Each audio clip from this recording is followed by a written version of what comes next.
Olá, boa noite a todos. Estamos começando mais um EGCast, hoje com o episódio de número 44, com o tema Vestimenta dos Espíritos. Eu sou Rafael, aqui de Jaraguá do Sul, e minha frase de hoje é a seguinte: Meus filhos, na máxima, fora da caridade não há salvação, estão encerrados os destinos dos homens na terra e no céu. Na terra, porque à sombra deste estandarte eles viverão em paz. No céu, porque os que houverem praticado acharão graças diante do Senhor. Essa frase é de Paulo Apóstolo e está no Evangelho segundo o Espiritismo, no capítulo 15, item 10. Olá, boa noite a todos. Gaspar, daqui de Itapema. E a minha frase hoje é de Allan Kardec. Ela diz assim: os homens semeiam na terra o que colherão na vida espiritual, os frutos da sua coragem ou da sua fraqueza. Allan Kardec. Muito bem. Vamos falar um pouquinho mais ainda de perispírito hoje. Vamos falar hoje da vestimenta dos espíritos. Só para avisar a todos, essa aula sobre vestimenta dos espíritos, ela não é uma aula muito longa. Então, nós vamos fazer um pequeno apanhado, um pequeno resumo do que a gente já viu sobre o perispírito hoje. E aí vamos falar sobre como os espíritos se vestem, como é que isso acontece, como é que eles conseguem fazer suas roupas, né? Então, para não ficar uma aula muito curtinha, a gente vai fazer um apanhado geral sobre perispíritos. E aí a gente começa a aula depois da nossa oração. Certo, pai? Certo. Então tá, vamos fazer a nossa oração inicial.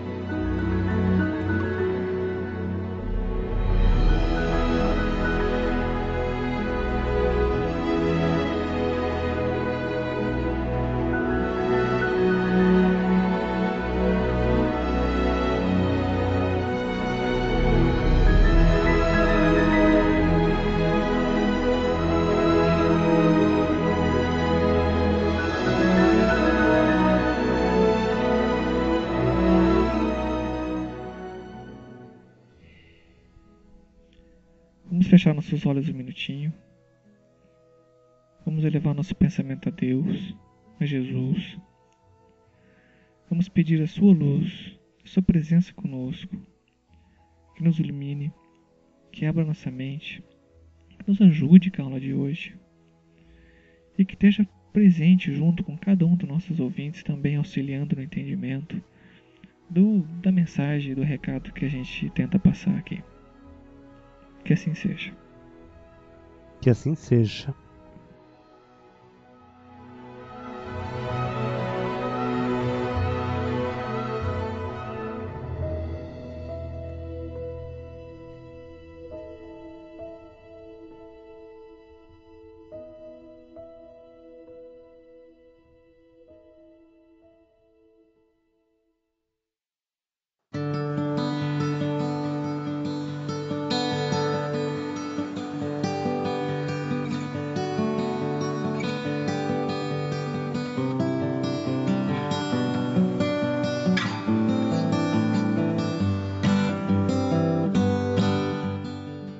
Bem, como você falou, nós vamos então recapitular alguns tópicos sobre o perispírito, esse importante instrumento do espírito.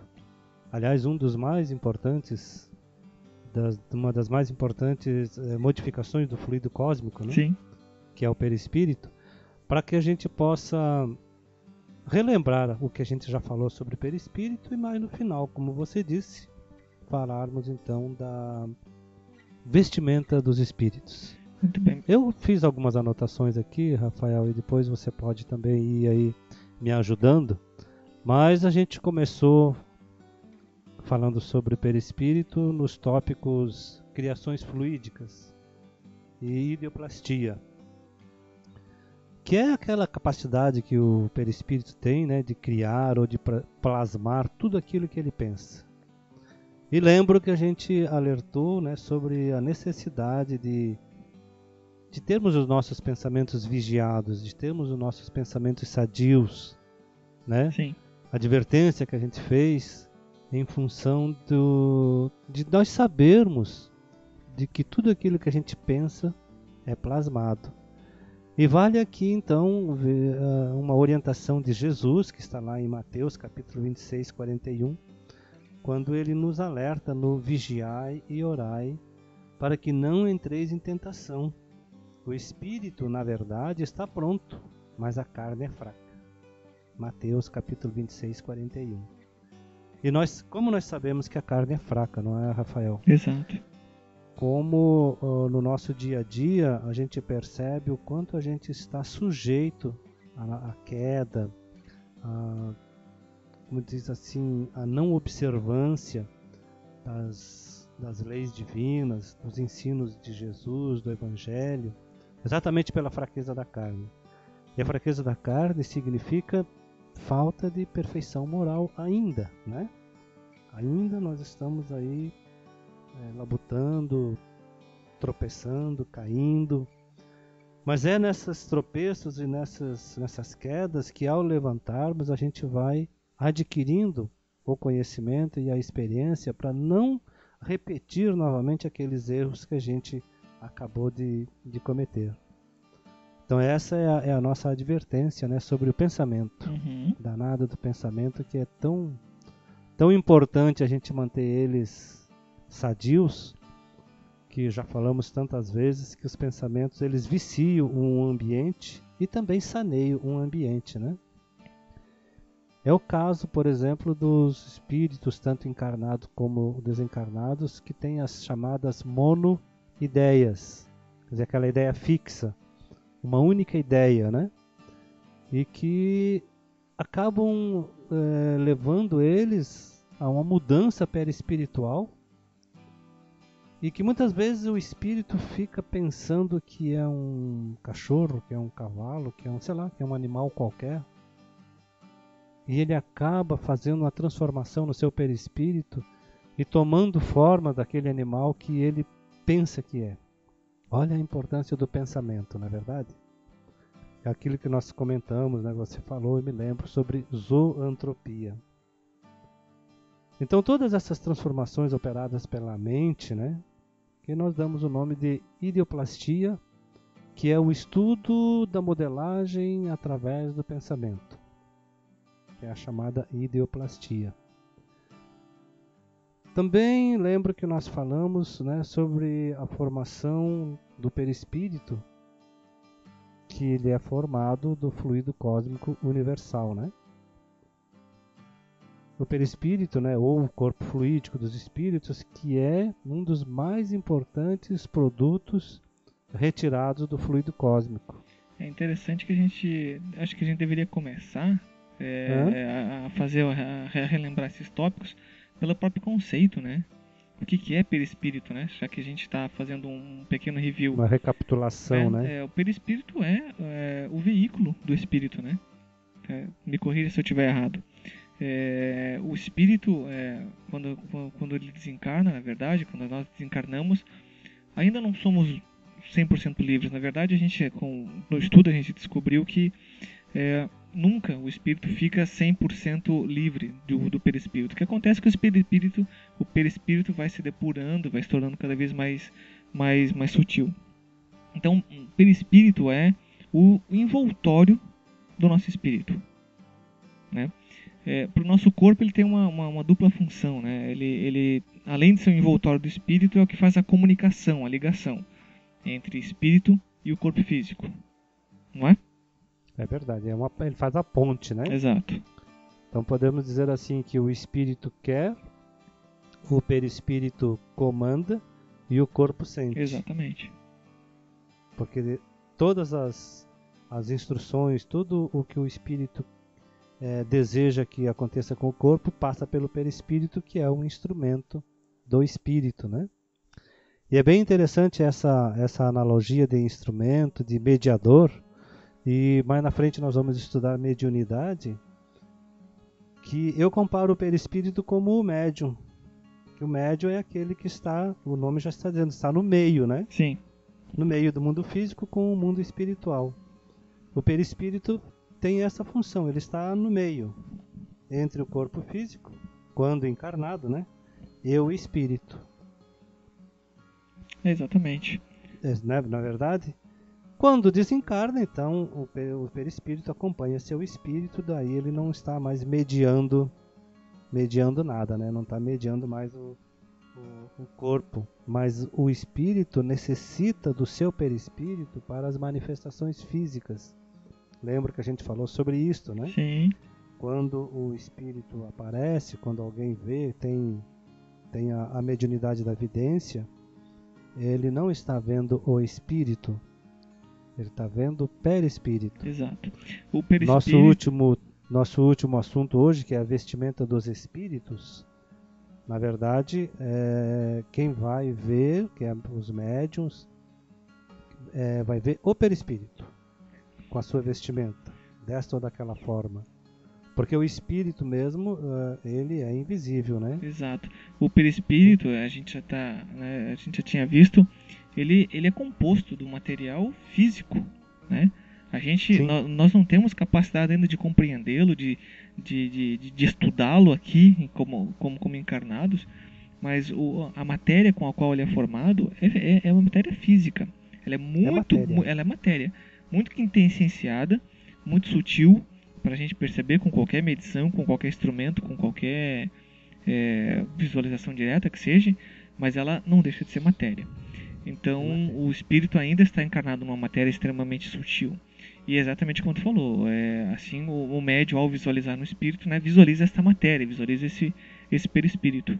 O perispírito. Exato. É bem isso mesmo, Rafael.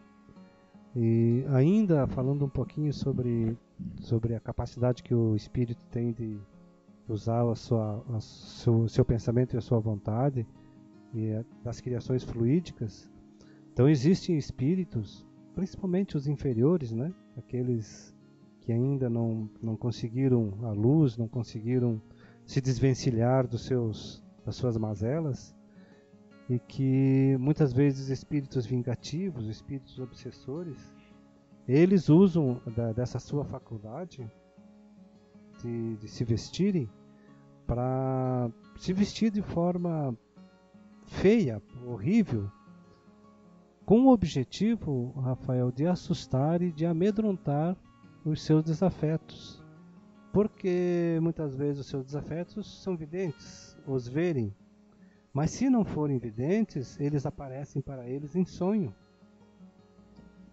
Então não é raro, muitas vezes, a gente até dizer, nossa, tive um sonho horrível essa noite. Sonhei com um monstro, com uma figura apavorante que queria me pegar, que queria me fazer mal. Pode ser muitas vezes um espírito, um desafeto nosso do passado, que aproveita-se do nosso desdobramento espiritual durante o sono e nos aparece. E a gente tem muitas vezes aquela lembrança. Não é completa, porque as lembranças do sonho, elas são tipo assim, uns flashes, né? Sim. Mas é comum a gente, muitas vezes, acordar no outro dia e dizer, meu Deus, essa noite tive um sonho horrível. Pode ser que seja um espírito desafeto nosso, que usando da criação fluídica, da ideoplastia, se mostrou daquela forma feia, daquela forma horrível, para nos assustar, para nos colocar medo. Uhum. Eles são tão perspicazes que eles são capazes de se mostrarem como Satanás, como o diabo, o demônio, que são figuras alegóricas, né? Mas que está aí na mente de todo mundo. Tá no imaginário de todo mundo, né? Tá. Era o que eu ia falar. Porque essas figuras, infelizmente, elas foram criadas pelo homem, né? E os espíritos se aproveitam dessa capacidade que eles têm de criar para poder assustar aqueles a quem eles estão perseguindo. Então isso é ideoplastia, isso é criação fluídica. Isso são capacidades que o espírito tem. Mesmo os inferiores, eles conseguem fazer essas transformações fluídicas, aprendem a fazer, né, para o mal. Que pena, né? Exato. Que pena que eles utilizam de uma capacidade que o perispírito tem para assustar, amedrontar, fazer o mal, se vingar e na cabeça deles eles estão se vingando justamente porque não sabemos nós o que fizemos em outras vidas, né? Uhum. Podemos realmente termos prejudicados em outras vidas, mas hoje, já com a visão espiritual diferente, com o nosso pensamento voltado para o bem, com a nossa vontade de fazer o bem, a gente trilha um caminho diferente do que trilhamos em outras vidas. Exato. Interessante, acho que dava até já começar para puxar para a aula de hoje. A gente já citou alguns conceitos que a gente já viu sobre o perispírito, e o senhor citou principalmente, pai, sobre ideoplastia, né? Que ela vem muito, na verdade, o tema de hoje ela é um braço, né? Uma ramificação desse tema, né? Ideoplastia. Que é a propriedade que o espírito, o perispírito consegue de modelar a matéria à sua volta e criar o objeto que ele quiser. Então isso é ideoplastia. Nos estudos que a gente fez sobre o fluido cósmico, né, então a gente sabe que eles conseguem modelar o fluido cósmico, criar objetos, e aí, nessa de fazer ideoplastia, eles criam também suas vestimentas, não é? Sem dúvida nenhuma. Nós também comentamos que muitas vezes essas criações elas são inconscientes, né? Não só para as vestimentas, para qualquer objeto. As próprias regiões umbralinas, a gente sabe, né, pai? Muito daquilo é criado inconsciente, em função da mente perturbada, da moral muito baixa, do conjunto todo de espíritos que está lá irradiando esse tipo de vibração, esse tipo de pensamento ruim, cria o ambiente à sua volta, né? Então, tudo isso às vezes é criado de forma inconsciente. E assim também com os objetos. A vestimenta dos espíritos, né, para a gente começar a entrar no tema, ela é criada dessa mesma maneira, né, através de ideoplastia. Então ele mentaliza espíritos mais superiores, consegue criar e modelar a vestimenta que lhe for mais aprazível, lhe for mais conveniente, né, e espíritos não tão superiores, digamos assim, né, mas às vezes criam essas vestimentas, criam suas roupas de forma inconsciente. Às vezes, né, tá vestido e nem sabe como, não é, pai? Eles nem têm noção de como que aquela roupa está neles, né? Exato. É bem assim mesmo. Mas antes, propriamente, de a gente entrar no tema, só falar um pouquinho sobre as propriedades e as funções do perispírito, tão importantes, né? Tá bom? Sobre as propriedades e as funções. Umas, assim, de fundamental importância, inclusive para os fenômenos, que é a propriedade da expansibilidade, aonde o perispírito se expande, o perispírito do médium se expande e eles se interpenetram, e aí é que acontece então os fenômenos, né, da escrita, da fala. E algumas pessoas que de repente estão nos assistindo, eles podem até, ao nos ouvirem, dizer: "Ah, mas eu tenho isso, de repente eu sinto que parece que estou virando um balão." É o perispírito que se expande. É a mediunidade que, em determinados momentos, né, aquela sensibilidade aflora e parece assim que você está virando um balão mesmo. O nome é esse, Balomen. É uma das propriedades mais importantes que tem no perispírito. Sim. Mas nós falamos que elas eram em número de 19, as propriedades, né, e as funções em número de 4. Como o tema é muito extenso e você colocou lá o link para que as pessoas pudessem baixar o livro do Dr. Zalmino Zimmermann, e ele está lá no nosso blog, a gente aqui faz mais uma vez um apelo, né? Quem quiser realmente se interessar, ir mais a fundo no tema perispírito, baixa o livro, tem lá no teu computador e vai estudando, vai lendo, porque é muito extenso o tema. O link a gente colocou no post do Edcast 43, que foi a aula passada. 43, né? É verdade. Tu pode até repetir de novo no próximo post, sabe? Uhum. Para as pessoas, de repente, não prestar atenção, não, né? Para poder baixar esse livro e ter em seu computador. E aí então, voltando ao tema de hoje, que é a vestimenta dos espíritos, né, Rafa? Aquilo que você estava falando.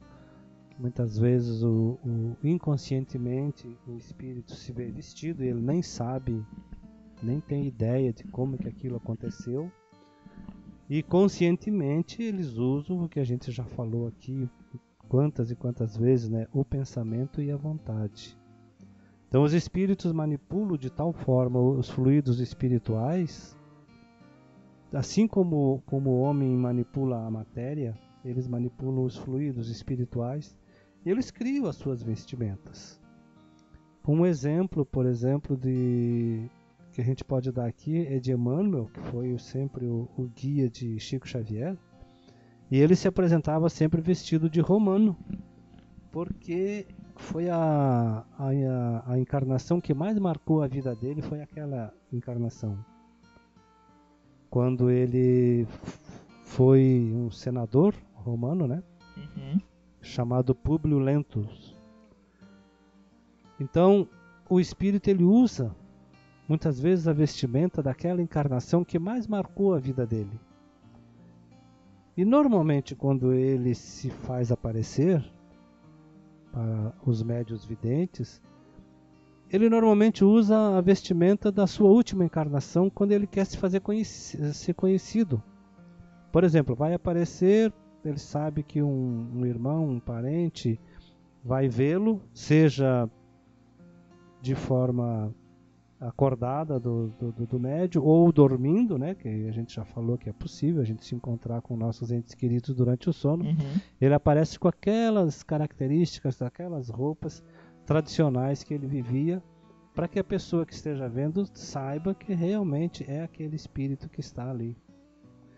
Mas o nosso texto ele é um pouco rico em detalhes das vestimentas. Por exemplo, os ciganos. Os espíritos dos ciganos, a vestimenta deles é muito rica em cores, em joias, em colares, porque o cigano vive assim, né? A vida dele é toda colorida, é toda com roupas esvoaçantes, com roupas... E os espíritos dos ciganos assim também se apresentam, daquela mesma forma. Os padres, quando podem aparecer, se apresentam com a sua batina, com a sua indumentária.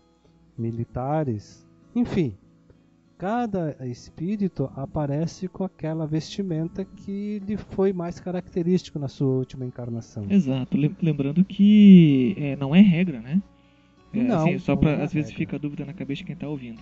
Não é regra que padres e ciganos virão, ou estarão sempre vestidos da mesma maneira.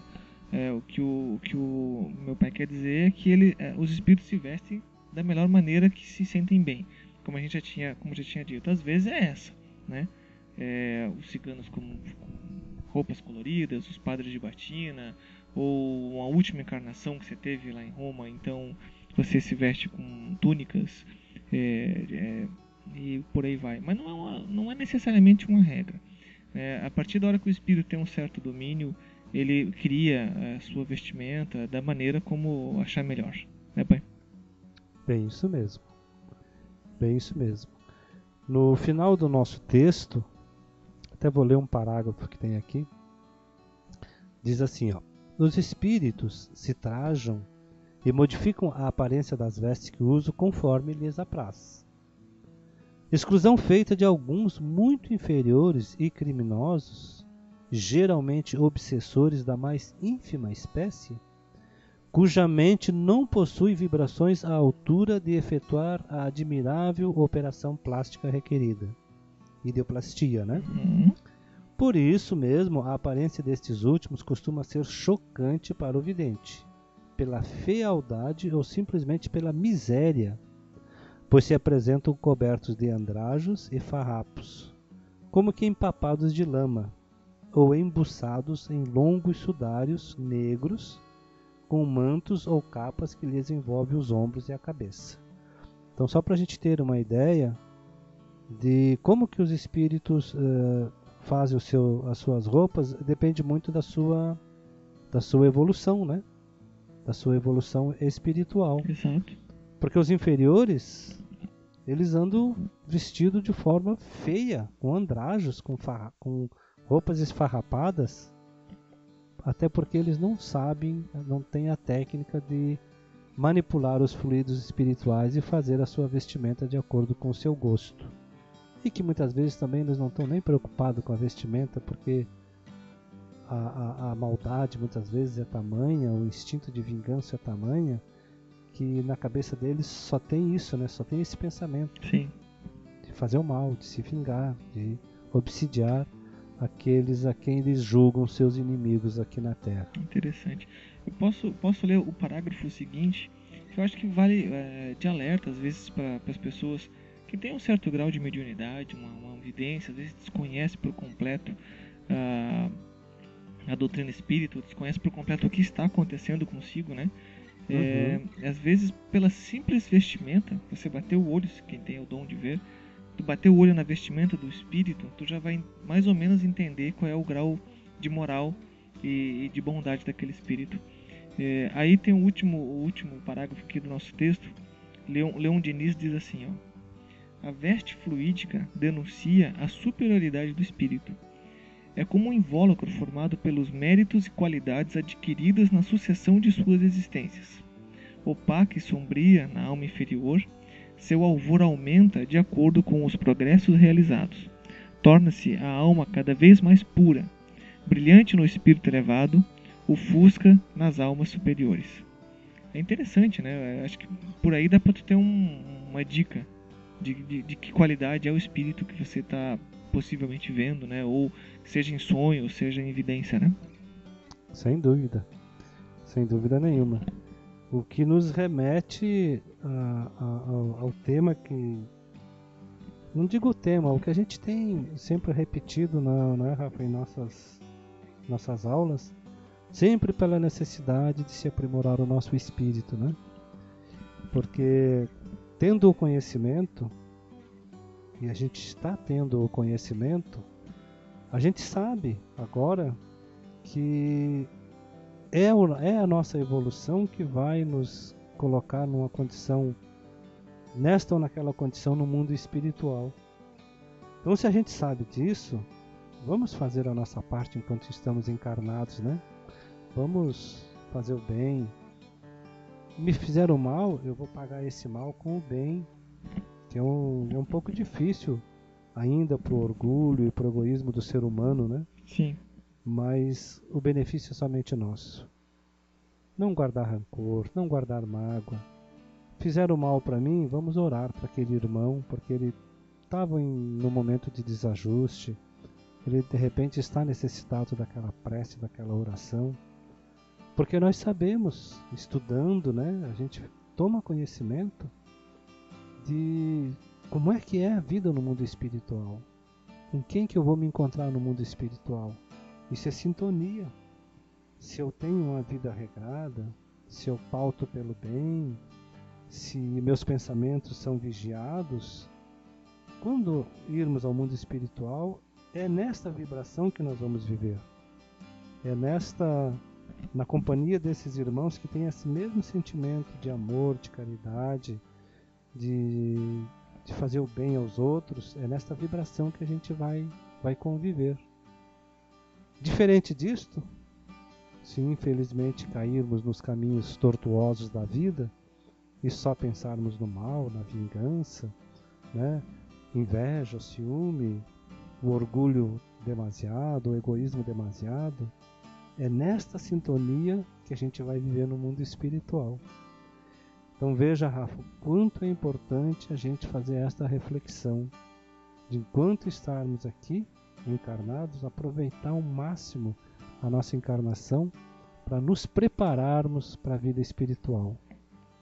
É uma preparação enquanto estamos aqui. E se a gente sabe, vamos fazer o melhor, vamos dar o melhor de nós, para que quando a gente chegar lá, o melhor esteja nos esperando. E isto se faz, obviamente, com bons pensamentos, com atitudes, com vontade de mudança. Ah, mas é difícil. Claro que é difícil, sem dúvida nenhuma. Mas depende só de nós. A gente Pode ser difícil, mas não é impossível. A gente já tinha comentado isso, né? é difícil para todo mundo, para gente, para todo mundo ter essa mudança de pensamento, ter essa mudança de hábitos, de velhos erros que a gente comete, às vezes quase que diariamente, né? Mas não adianta, né? A gente está aqui e a gente não está aqui a passeio. O esforço para que haja uma única encarnação é tão grande, existe um esforço de espíritos, de diversos espíritos para uma única encarnação, para a sua única encarnação, e às vezes a gente chega aqui e desperdiça esse tempo, né? 80 anos, 70 anos aqui é um estalar de dedo frente a uma eternidade que a gente tem para frente. Na eternidade, né? Exato. E assim, ó, de novo, a gente repete isso toda a aula. Ninguém aqui é santo, ninguém aqui paga de perfeito. Nós também temos nossos defeitos e às vezes desperdiçamos nosso tempo também com futilidades e com erros que a gente comete. Mas com muita frequência. Com muita frequência. Mas o que a gente lê, o que a gente vem lendo nos diversos livros que a gente tem, a sensação é exatamente esta. É que você tem para a espiritualidade, você tem uma oportunidade assim de ouro em conseguir estar encarnado aqui para resgatar os teus erros. É quase como um prêmio.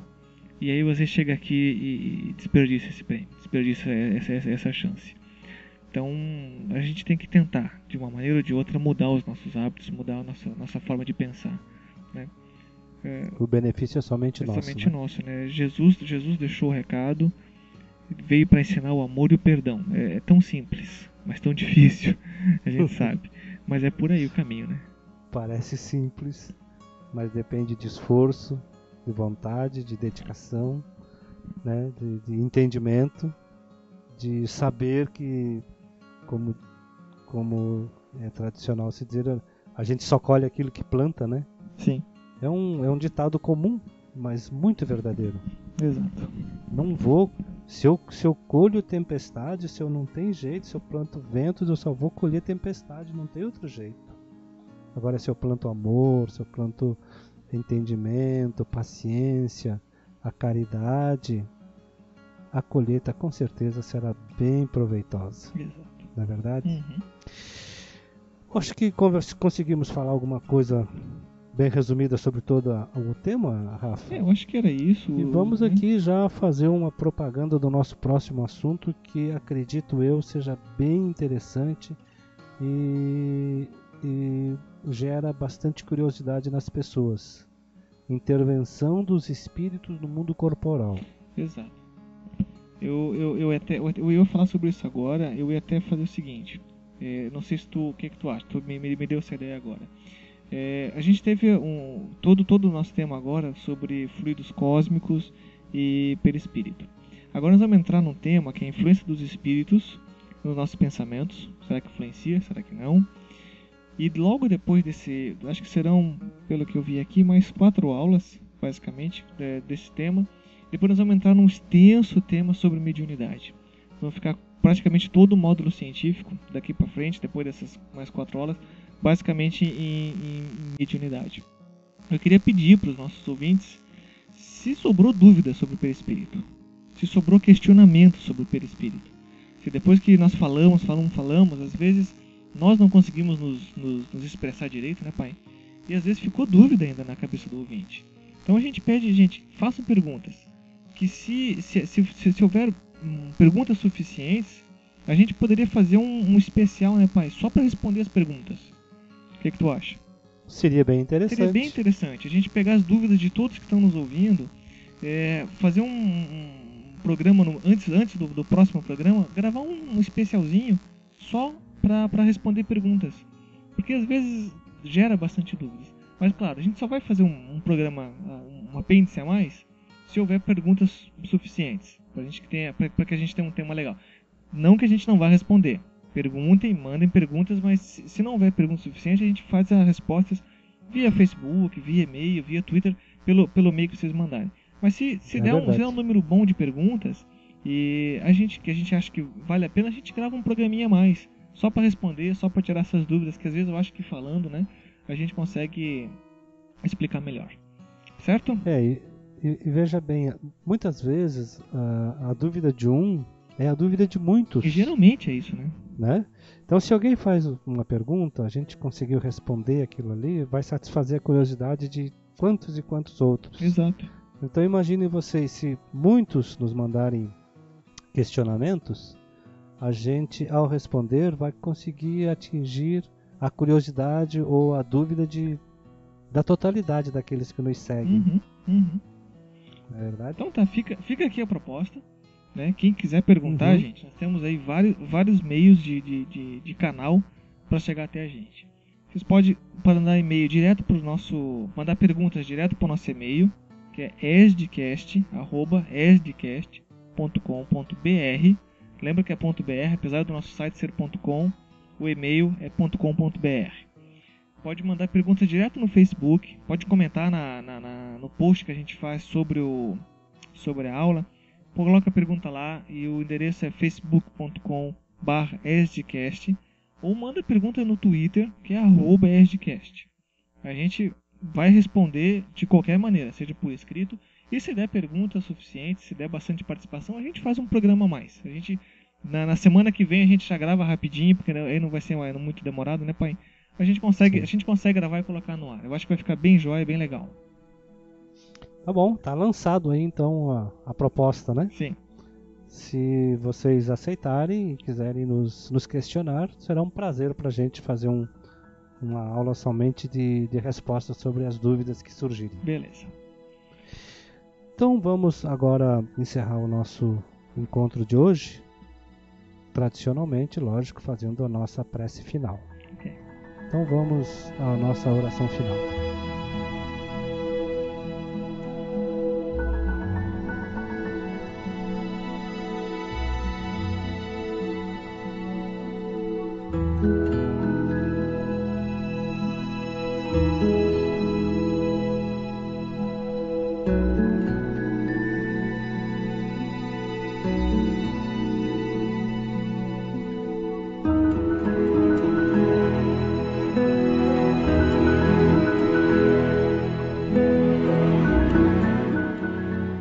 Queridos irmãos, queridas irmãs que nos acompanham, que estão interessados em aprender um pouco mais sobre essa doutrina do amor, essa doutrina que Jesus nos mandou, que é o Consolador prometido.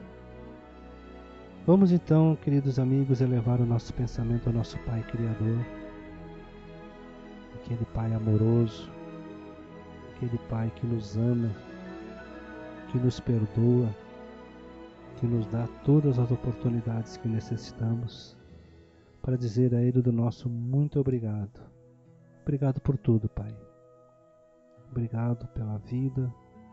Tudo que temos e o que somos devemos a você. Querido Jesus, que é o nosso Mestre, que é o guia da humanidade, que é o governador espiritual deste planeta, queremos te dizer, Mestre amigo, nosso muito obrigado pelo teu Evangelho, pelos teus ensinamentos. Te pedimos humildemente que esteja sempre conosco, que nos oriente, que nos ajude a entender, aprender e repassar os teus ensinamentos, querido Mestre. E assim então, agradecidos a ti, Jesus, agradecidos aos espíritos amigos que nos acompanham, agradecido ao anjo de guarda de cada um de nós e ao nosso Pai Criador, nós encerramos a nossa aula dessa noite, como sempre, rogando a Ti, querido Mestre Jesus, que a Tua paz e o Teu amor esteja dentro do coração de cada um de nós. Que assim seja. Que assim seja. Então tá, acho que finalizamos a aula, né, pai? Tem mais algum recado? Não, só dar uma boa noite a todos os nossos amigos e até o próximo encontro. Muito bem, boa noite a todos. Contamos com a participação de todo mundo e até a próxima aula.